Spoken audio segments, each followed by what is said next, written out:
Greetings! Welcome to the devlog for experimental build 8 of update 114 of hot dogs, horseshoes, and hand grenades.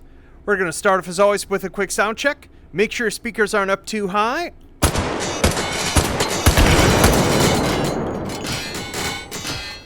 Wonderful. Oh, not wonderful! A little too close. A little too close.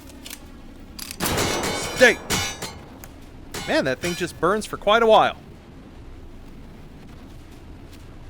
Come on, got a devlog to do. Just explode.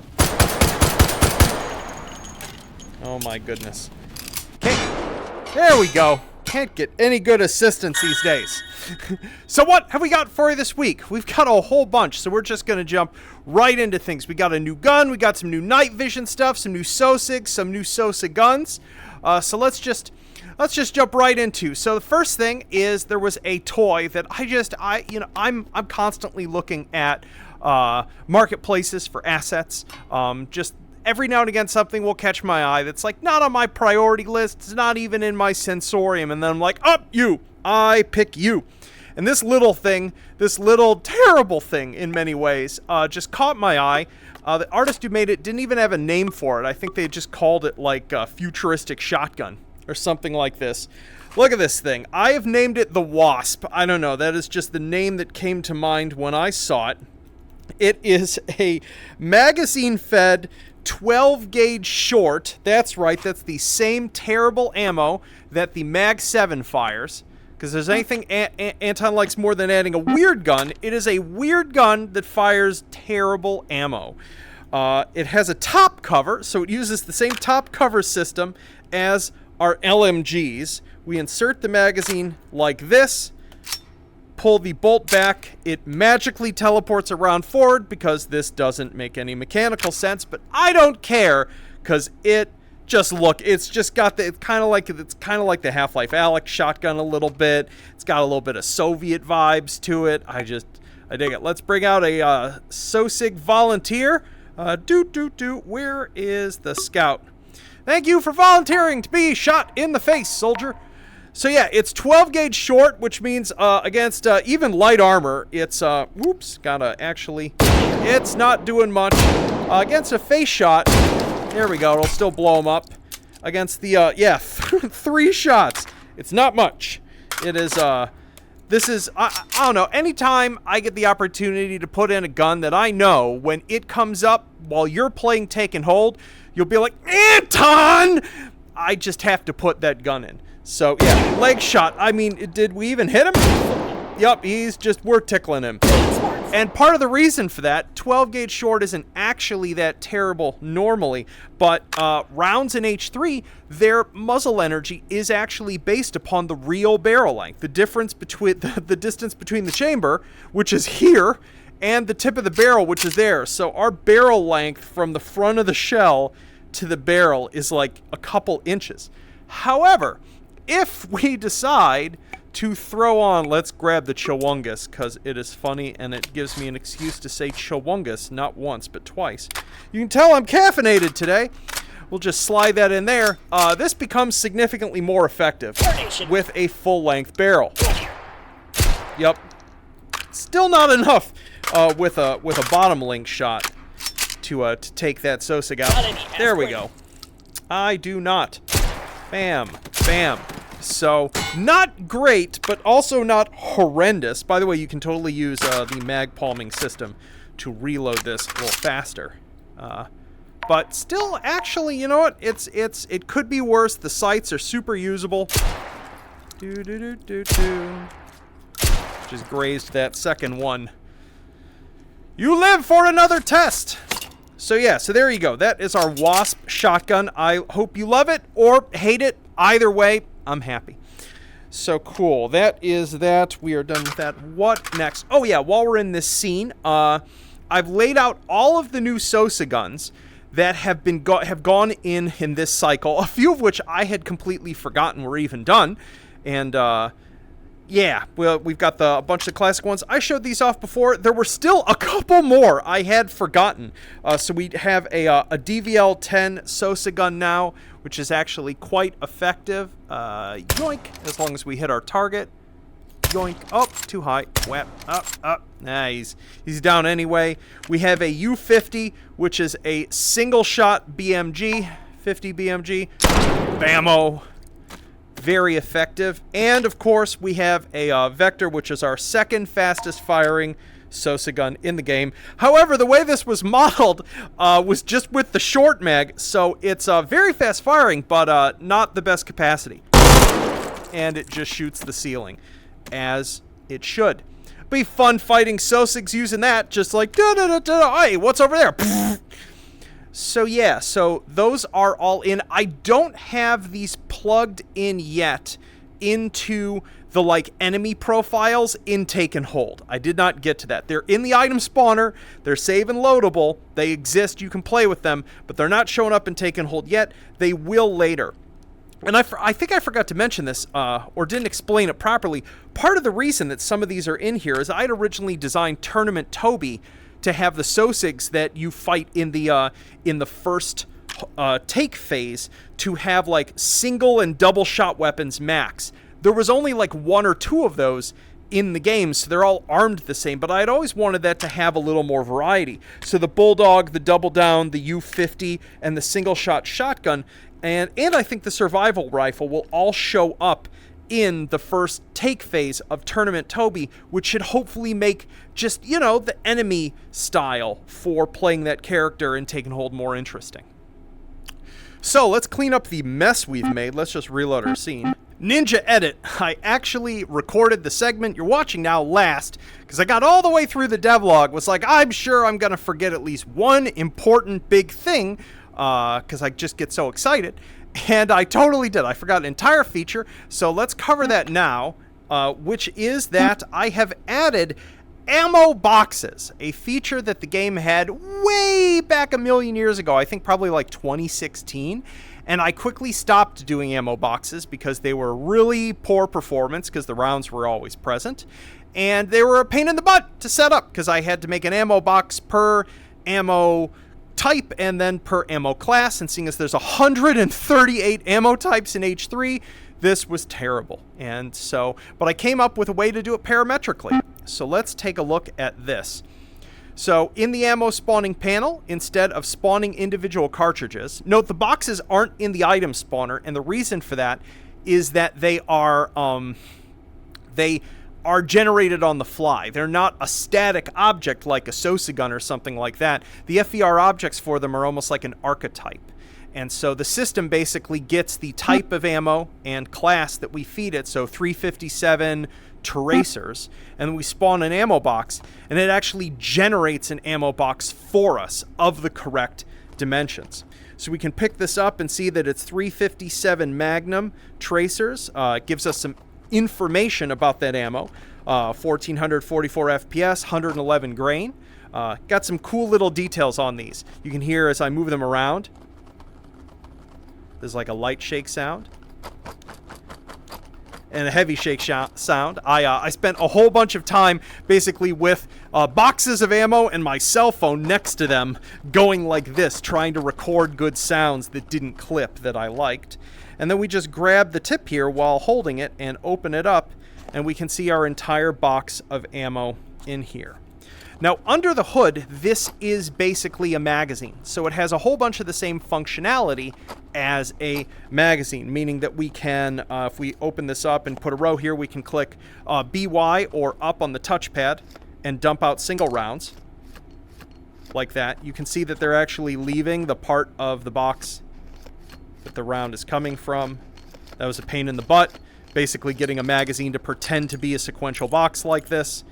We can insert rounds back in. Look at that. Look at that attention to detail.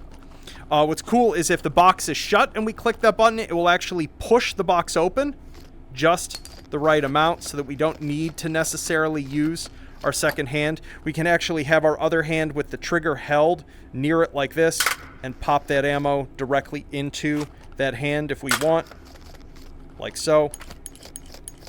And let's say that we let's put these back in.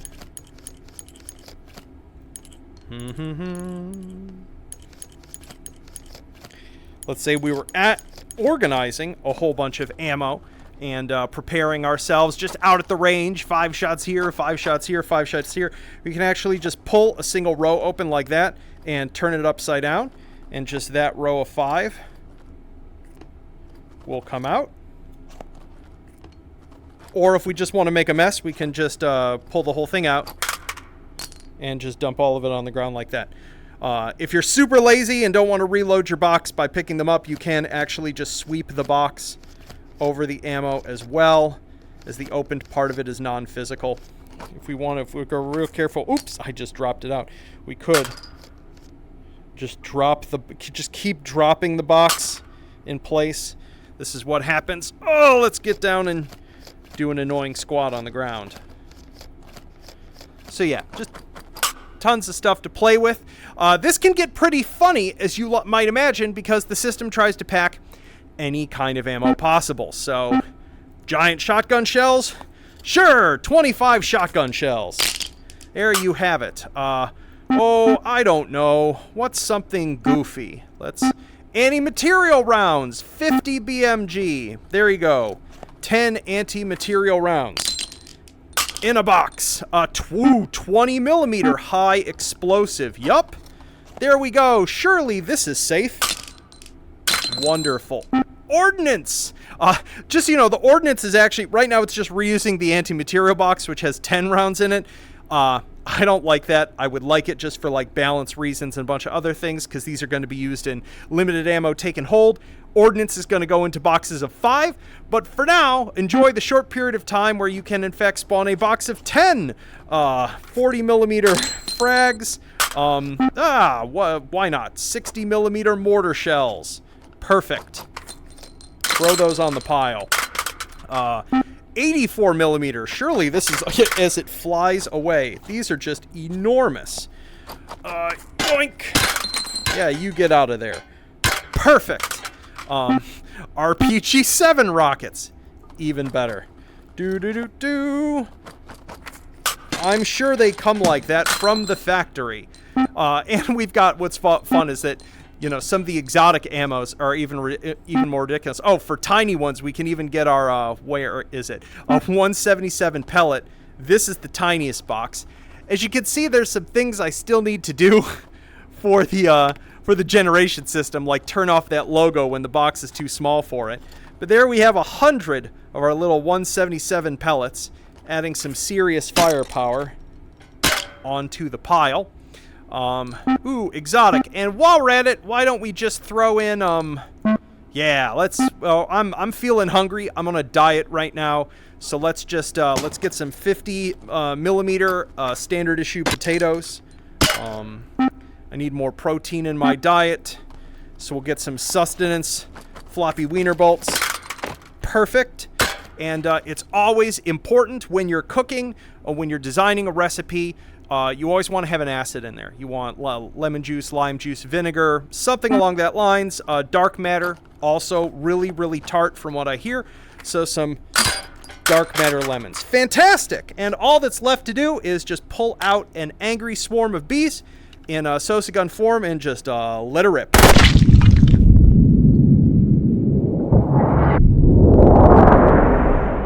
Woo! If I was not awake before, I am now. Huh!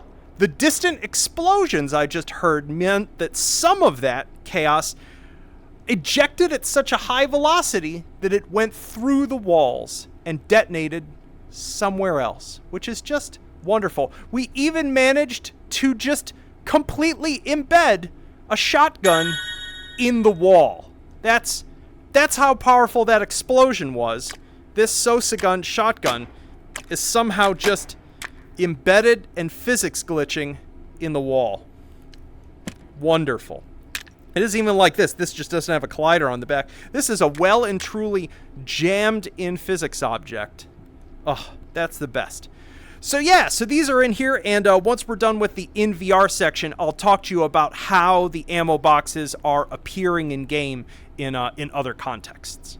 And let's jump on to night vision. I know it might be a little strange to demonstrate night vision in a bright scene, but there's some cool new features that are easier to show off using them in the wrong situation. So the first thing to cover is that under head mounted, instead of having a bunch of temp headsets, we now have 4 finished, completely real, and utterly gorgeous looking headsets, all modeled by Ole, the author of the growing in complexity scope, thermal, and night vision systems in the game.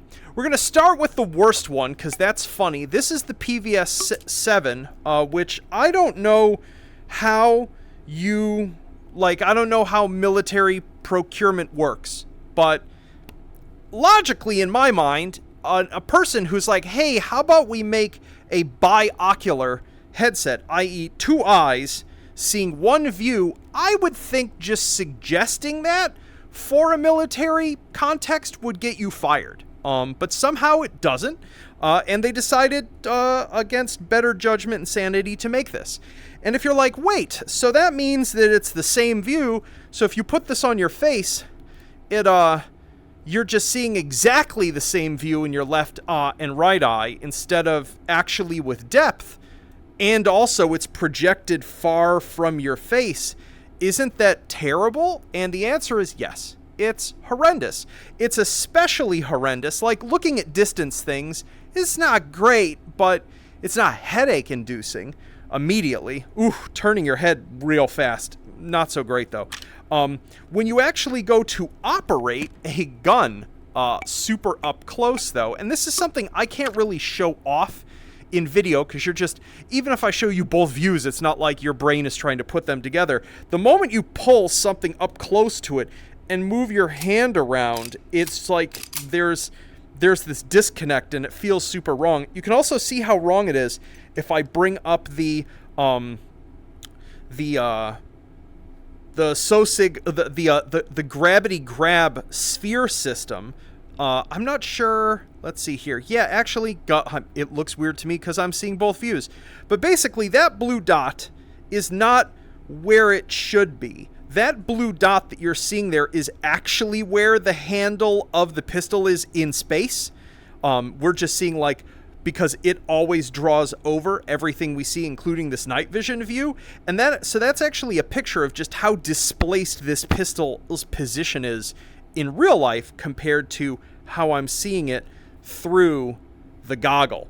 And that discontinuity, wow, it's messing with my speech too, makes it really not fun to use things up close, which is a problem with the real life device and why everyone hates it. Anyway, other cool stuff that has been added to night vision, including, beyond cool models, is some new optical features, which are disableable because these are a little expensive performance-wise. So you can go into the night vision options in the options panel and turn these off if they're too expensive or you hate them. The first is, if we look at something real bright on bad night vision goggles, it actually blurs the view out. And you can already probably see what is also happening, which is that we're getting burn-in from it. If you look at super bright things, you start getting a dark spot.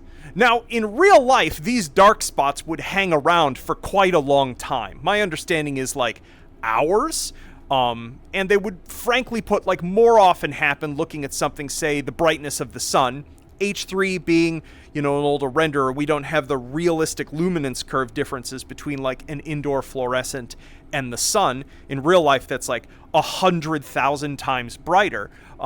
But this is I think an effect that is inspired by what happens in real life, that is cool, that impacts in the game like night vision differently based on what generation of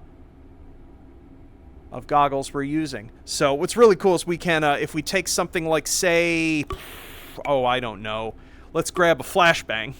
Let's flashbang ourselves for science. Let's spawn lock this first. Wow, looking down at our quick belt through these is just terrible. And let's just flashbang ourselves against the wall. And then we just have a dark spot, the shape of what was bright in our view when the flashbang went off, which is just wonderful. Bam! I really hope that's not terrible for my eyes. So that's in there. We can also get something, the other thing I was playing around with, I think it's bright enough to do this. So if you grab our laser pistol under exotic, I love this thing. Any excuse to use this, honestly. Wow, that's... There we go. And just, yeah. Boom! Look at that. Burned in diagonal line. Get real close to it.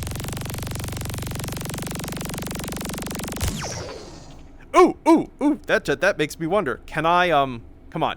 Go away. Go away, burn in. Doot. There we go. Let's see. Can we burn in a smiley face? Yeah! Oh, I got some diagonal line too, so it looks like he's crying. That's what, that would be appropriate for being in these. All right, that's enough of you. We are done with you.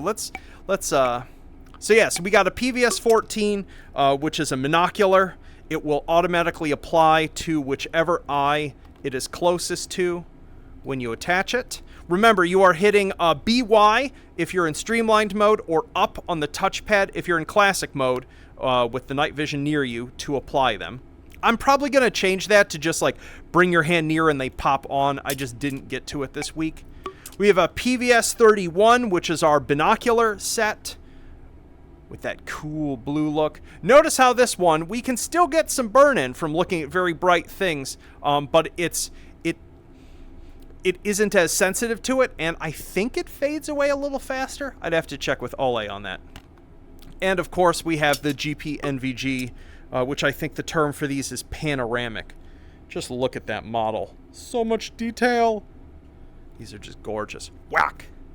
Which this probably looks weird just viewing the left eye view, but seeing them all together is kind of awesome. Sweet. So let's jump over to an actual night scene and look at the other neat features of them and just some of their behavior. So we're over here in Spooky 45, which is hilariously dark, which is like my favorite thing ever.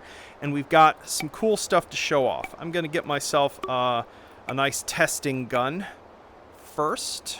What do I want? What do I want? I'm always so indecisive when I think about this. Was I just looking at carbines? I think I was. Sure. We'll grab you.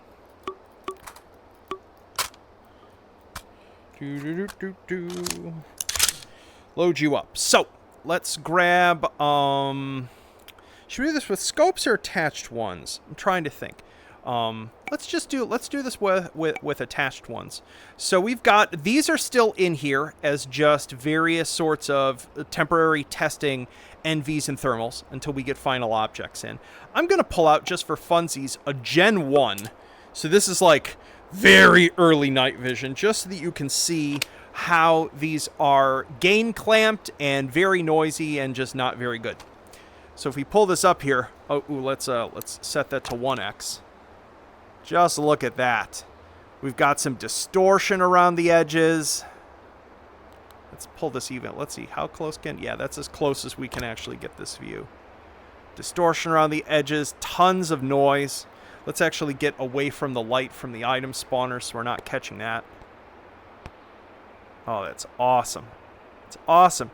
And as you can see here, it's actually quite difficult to see our targets like that. And so one of the things that was added, I finally migrated over from our laser lights section, the ANP Q15, PERST 3, and LAM, to using modern settings. And what's cool about this is that they have a bunch of really neat functionality to them. So long press to open the menu. And so it's off currently. We have a visible aiming laser. Aim low, so this is now a low IR laser, so I'm going to turn off that screen. So you can see now that we have a laser dot that we cannot see without the NVGs. In fact, I'll just so it's easier to demo some of this, I'll also throw one on my head. Much brighter, obviously. This is like Gen 3 Omni 7, I think, compared to the Gen 1 on the can. So there we can see our IR laser.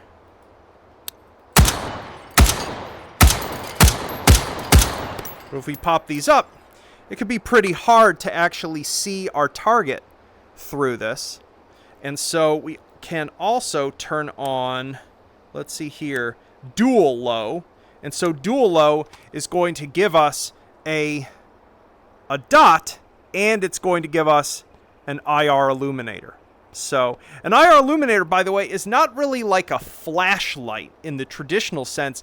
It's the easier way to think of it is they've got this like very sharp edge where you see them. It's more like a much wider laser, which I'm sure is the reason why the civilian versions of things like the PEQs, you can't, they don't have the high settings apparently. But that makes it much easier to pick a target out in the dark. And there you can see the gain, auto gain reacting to our muzzle flash, which is the another reason why you would probably also want to run a suppressor with this. Let's pop that on there so we don't get the change in gain. Beautiful. Still pretty hard to see up there, though. So we're going to switch this to aim high, illume high, dual high. And we're going to swap this over to 4x and see if we can see the two targets up at the gong now. Oh, yeah. Look at how good that, at this, zoomed into 4x, our illuminator is actually illuminating everything in view. First shot. Oh, out of ammo already? Yes, we are. Let's reacquire our target.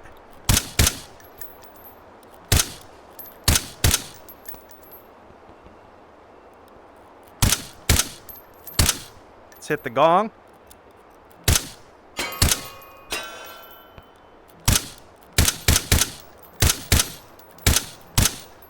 Wonderful. And of course, just here's what that looks like with just a head-mounted ones. One of the whole reasons why combining it up on high is significantly better if it's mounted here is that our illuminator is so bright that if we hit something close, it's totally going to drown out the auto gain on our NVGs. So you sort of gotta when you're using it up on high like this, you have to be really careful to make sure that it's pointed down range at a pretty significant distance. Pretty great for let's turn this back on. And here's what that is like. This is with it at dual low. So we'll get a little bit of dimming there if it's super up close, but still very much usable at intermediate range. So cool! Ah, there we go.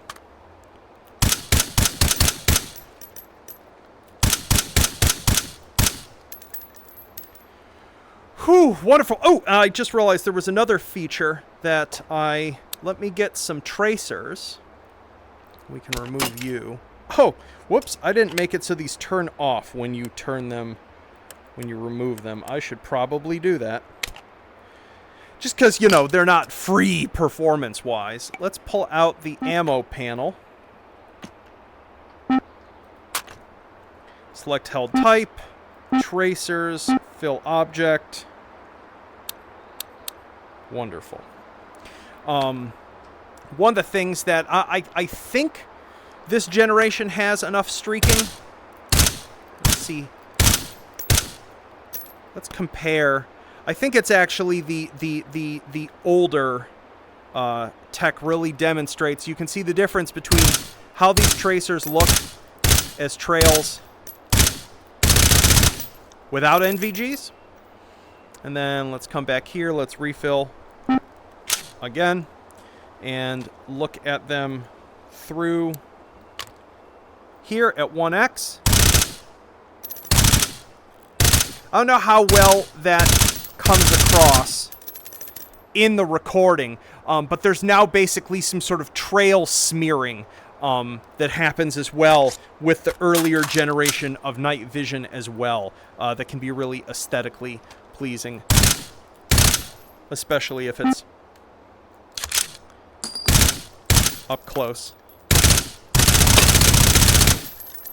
So just slightly more pronounced tracers and night vision is the easiest way to think about it. So yeah, I think that is about... I know I will finish this recording. I will look at my list and be like, I totally forgot an important thing. But I think we can leave the in-game part here. Let's jump out of VR, because there's actually a whole bunch more things on the changelog that I want to cover that are all related to these systems. Yo! So, out of VR, what else have we got? Please don't mind the HMD face that I currently have, because I have been recording and testing all morning.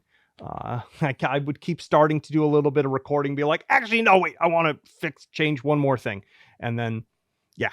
So in a loop. So yeah, as I mentioned, we've talked about the ammo boxes. The functionality for the ammo boxes is not just in the ammo panel. It has been added into Take and Hold very selectively to solve a problem, which has been that in playing limited ammo Take and Hold, you have essentially been forced to burn tons of quick belt slots on kind of like a hilariously small amount of ammo because of just the maximum stacks that most ammo have. And so I have changed this so that basically any weapon that spawns with ammo pieces instead of magazines or speed loaders or something like that, that is not an ordnance weapon, spawns with a single box of ammo instead.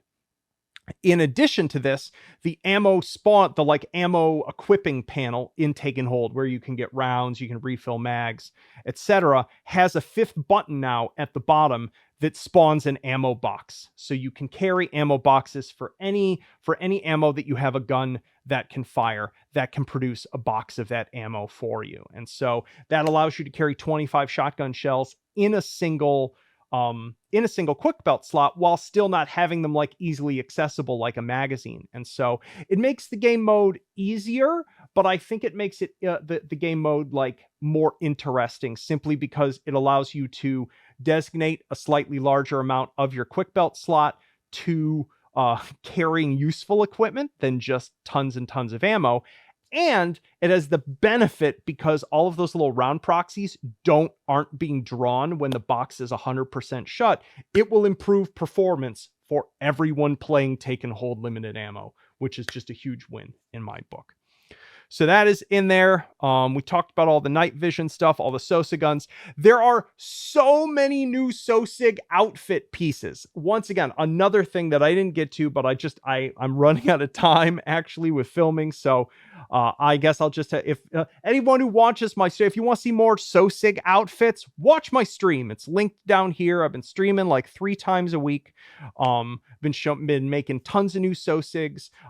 Those outfits don't show up in the game right now, other than some of the new Medizins are in the Sosig spawner panel. I'm still working on those outfit configs. A couple of them may still be glitched, by the way. Just be prepared. Some of them might error. They're not quite ready for showtime, but I wanted to put them in there in case anyone wanted to take a look at them. All I can say is that hundreds of new Sosig clothing items are present in this build of the game than were before.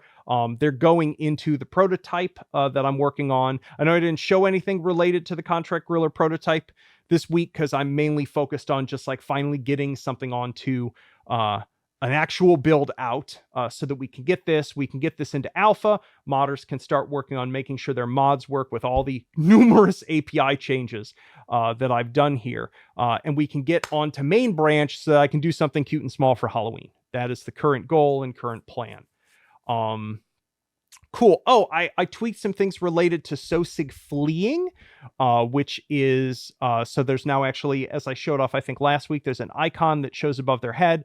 Their behavior is a little more clear now, and that affects all Sosigs that can go into that state. An unarmed Sosig that basically can't find a gun, even if they're a combatant, can momentarily go into a fleeing state. So now it's more clear that they're in that state.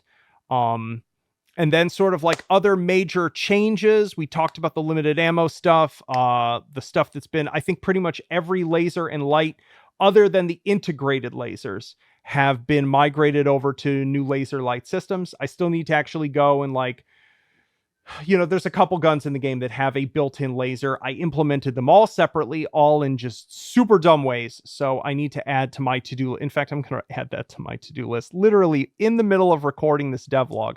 So much caffeine today, by the way.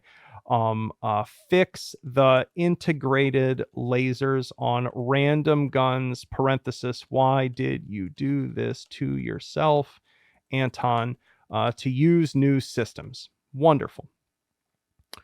So yeah, as I think I mentioned before, but all of the night vision profiles that all of the actual night vision objects in the game use are more accurate now to real world values. Ole has just like super deep dived. I would not be surprised right now. I don't want to claim this because I don't play games widely enough to know if this is the case, but I would not be surprised between all of the optical effects of this, the way they are physicalized, that this is probably now the most accurate representation of night vision that is in a video game, minus the fact that we are not drawing depth of field, because depth of field is monstrously expensive to render in VR. Because you're drawing the frame 3 times and then doing multi-tap blurs on 2 of those and compositing it. It would just be completely infeasible to do, even for super high-end users. So outside of depth of field, this is, you know, about as realistic of a portrayal of night vision as you can get. And continues to be improved. Just like a bunch of other little changes and fixes involving individual objects. And then, very importantly, there is a section to this changelog called API changes. It is not total. I did not remember while I was working to put everything, but this is sort of the greatest hits of it, because there will be some things from mods that likely break from this. And there's a whole bunch of extra homework that modders have that I'm sort of informing you now to fully make sure your content is sort of set up to be integrated into Contract Griller as I build that prototype together. And that's the sort of, I won't bother you all with the devlog details. I'll just make sure the modding community knows about it. But that section of the API shows a whole bunch of sort of new hooks that I've added in that should hopefully allow people to modify and configure content in cleaner ways and less janky ways related to like how good a Sosig is at reacting to you and things along that lines. As well as just a whole bunch of other stuff that is supporting future gameplay. So, well, that is probably enough rambling from me. I hope you are excited to finally have a new build of H3 to play. I'm sorry I have been mired in like just devlog land for a while. Honestly, I feel like I needed the creative space to just step away from like needing to deliver like a stable build per week for a while to sketch and experiment and get my mojo back with a new idea. But I really want to get this out because we're getting terrifyingly close to the holiday season, and I have a lot to do over the holiday season. So yeah. Anywho, let me know if anything, but I'm sure there's plenty of stuff that is broken. There's just been so many changes for this update. It's inevitable. You know where to put them. Bug reports section of the Steam forum, bug reports channel in the Discord. And I'll see you folks on my stream during the week and in this same wonderful devlog, same wonderful Friday next week. So take care. Peace.